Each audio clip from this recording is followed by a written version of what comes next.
I arrived at my wife's lavish company branch opening party only to see everyone openly giggling and staring at me, the 1-minute man in bed. Eyes here. Then my wife's office lover called security and snapped, "Get this impotent man out of here." So I walked away quietly, canceled every payment, party, trip, and pulled out my 70% company share, $97 million in value. Can you imagine pouring your entire life, your heart, your savings, into building an empire with someone you love, only to be publicly humiliated, called impotent, and thrown out of its grand launch? Because that's exactly what happened to me. It was a betrayal so deep, it felt like the ground had just opened up and swallowed me whole. I remember it like yesterday. I stepped into the gleaming foyer of the new branch opening, my navy suit perfectly pressed, my heart hammering against my ribs. In my hand, a small, neatly wrapped gift, just a token of pride and support for Mira. I mean, I'd helped build this company from the ground up, right? I'd spent countless evenings drowning in balance sheets, lending her that quiet confidence she wore so effortlessly on magazine covers. I wasn't even on the guest list, but I'd arranged surprise proposals, secured investors, even negotiated the lease for this very space. Tonight was her moment, and I was going to be the surprise. The music in the hall suddenly sputtered and died the moment I crossed the threshold. It was like every chord had been rewound.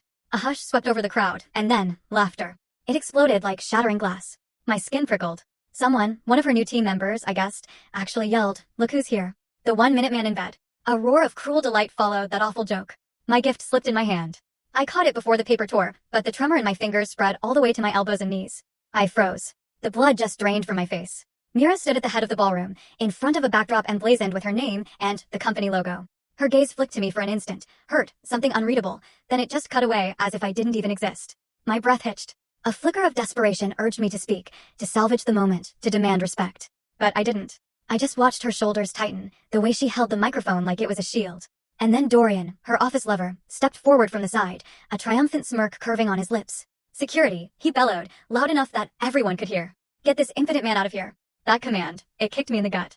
I felt the weight of every single person's stare, 100 pairs of eyes like needles pinning me to that polished marble floor. In that instant, I understood. I had completely vanished from her world. I wasn't a partner, no equal, just a stain on her perfect evening. 2 burly security guards materialized at my elbows, their hands firm on my arms, fingers wrapped in gloves that felt colder than steel. They steered me forward, away from the crowd's murmurs and chuckles, past rows of white draped tables and crystal chandeliers. Every single step took me farther from the man I had been, the quiet keeper of spreadsheets, the midnight coffee ramp buddy, the full story on the channel. Link below. Click now and watch what happened next.